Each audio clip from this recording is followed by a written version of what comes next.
लिखा गया है किस तरीके से इंसान अपनी जिंदगी जीना चाहिए इस जमीन पे, इंफरादी तौर पे, माशी तौर पे और आलमी तौर पे। कई किस्म की स्मृति है। मिसाल के तौर पे पुराणास है, इतिहास है, रामायण, महाभारत, भगवत गीता, मनुस्मृति वगैरह।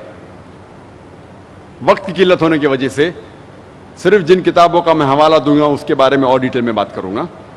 पहले किस्म की किताब जो हिंदू मजहब में है वो है श्रुति।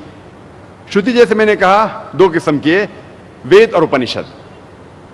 वेद आता है संस्कृत लफ्ज विद से, जिसके मानी है ज्ञान, इल्म, नॉलेज। वेद चार किस्म की है, ऋग्वेद, यजुर्वेद, सामवेद और अथर्ववेद। पहले तीन वेद, ऋग्वेद, यजुर्वेद, सामवेद, सबसे पहले वजूद में आए और आखिरी वजूद में आया अथर्ववेद। ये पहली तीन वेद, ऋग्वेद, यजुर्वेद, सामवेद को कहते हैं ट्रिपल साइंसेस या ट्राइविद, यानी तीन साइंस की किताबें या तीन इल्म की किताबें, तीन ज्ञान की किताबें। ऋग्वेद जब आप पढ़ेंगे इसमें लिखा है सॉन्ग्स ऑफ प्रेजेस, तारीफ के गीत। यजुर्वेद में है सॉन्ग्स ऑफ सैक्रिफाइसेस और सैक्रिफाइसेस फॉर्मूलाज, कुर्बानी के श्लोक्स। सामवेद में है मेलोडी, संगीत। अथर्ववेद में है मैजिकल फॉर्मूलाज, जो चमत्कार के श्लोक है उसके बारे में जिक्र आता है अथर्ववेद में। हिंदू विद्वान में इख्तिलाफ है कि वेद कब वजूद में आया। स्वामी दयानंद सरस्वती के हिसाब से, जो आर्य समाज के बानी हैं, वो कहते हैं वेद 131 करोड़ साल पुरानी किताब है, 1310 मिलियन ईयर्स ओल्ड। लेकिन अक्सर हिंदू विद्वान कहते हैं कि वेद तकरीबन 4000 साल पुरानी किताब है। तो अक्सर हिंदू विद्वान कहते हैं कि वेद तकरीबन 4000 साल पुरानी किताब है, मजहबी किताब है। लेकिन एग्जैक्ट कभी वजूद में आए ये किसी को नहीं पता। हिंदू विद्वान को यह भी नहीं पता कि वेद किस जगह पे पहली बार वजूद में आई, दुनिया के किस इलाके में। हिंदू विद्वान को यह भी नहीं पता कि सबसे पहले कौन से इंसान को मिली या कौन से संत या कौन से ऋषि को मिली। इतने इख्तिलाफ के बावजूद हिंदू ये मानते हैं कि वेद सबसे ऊंची हिंदू मजहबी किताब है। अगर वेद किसी और हिंदू मजहबी किताब से टकराती है तो हमें मानना चाहिए वेद में सबसे ऊंची। दूसरी किस्म की किताब मैंने कहा कि स्मृति।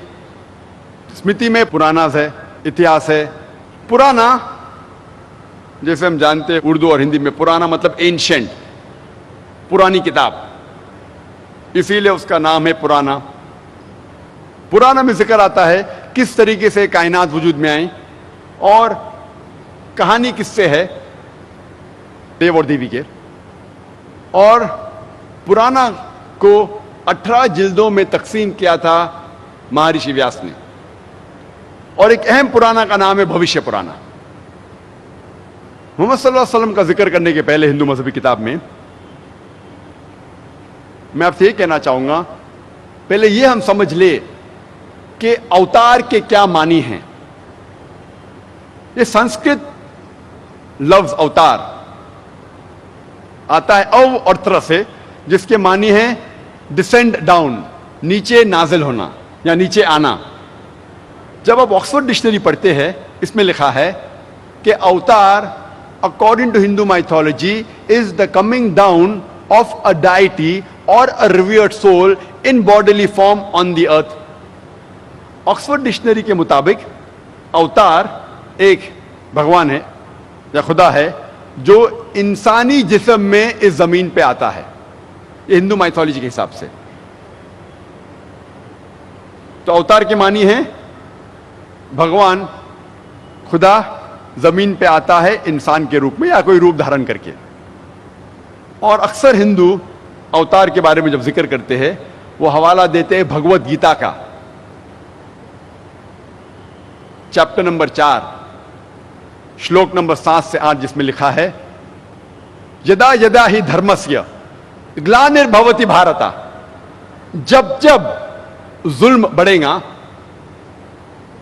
ओ भारता, और जब भी नेकी घटेगी मैं रूप धारण करूंगा अच्छाई का साथ देने के लिए और बुराई को तबाह करने के लिए और इस धर्म को कायम करने के लिए।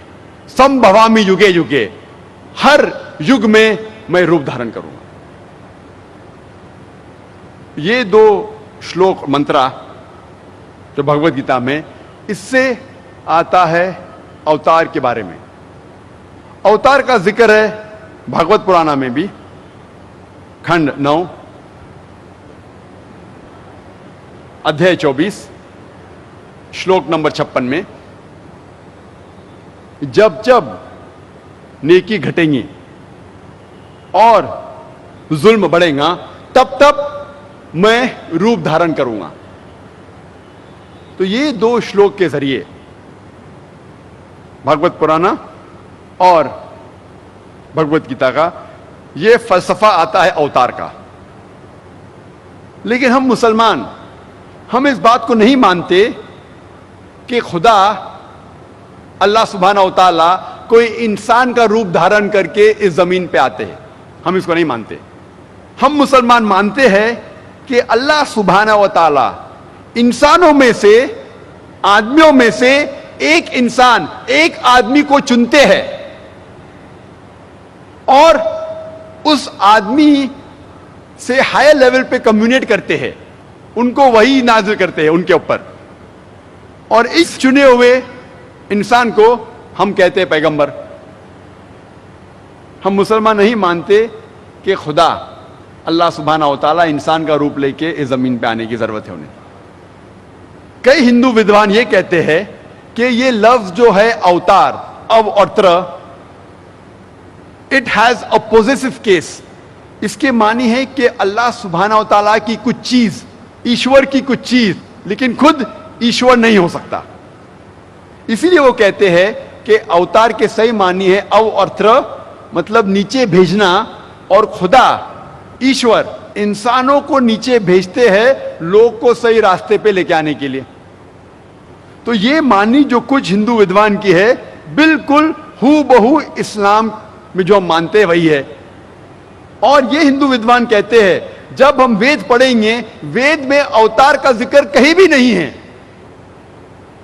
लेकिन जब वेद पढ़ेंगे, उपनिषद पढ़ेंगे, अवतार का जिक्र नहीं है, लेकिन वेद में कई ऋषि, कई संत का जिक्र है, जिससे साबित होता है कि ईश्वर ने कई इंसानों को भेजे लोग को सही रास्ते पे लेके आने के लिए। तो जब वेद और भगवत गीता में टकराव है तो आपको भगवत गीता को सही तरीके से समझना चाहिए। जब हम भगवत गीता और पुराना को सही तरीके से समझते हैं, हमें पता लगता है कि 2 श्लोक मैंने पढ़ा, इसके सही मानी है कि जब भी जुल्म बढ़ता है इस जमीन पे और जब भी नेकी घटती है तो ईश्वर पैगंबरों को भेजता है इस जमीन पर। इसमें हम मुसलमानों को कोई गिला शिकवा नहीं। हूबहू इस्लाम जिस चीज को मानता है वो इसको मानता है। और जब हम तहकीक करते हैं तो पता लगता है कि हिंदू मजहबी किताबों में सैकड़ों जगह मोहम्मद सल्लल्लाहु अलैहि वसल्लम का जिक्र है। पहले हम देखेंगे पुराना में मोहम्मद सल्लल्लाहु अलैहि वसल्लम के बारे में क्या लिखा है।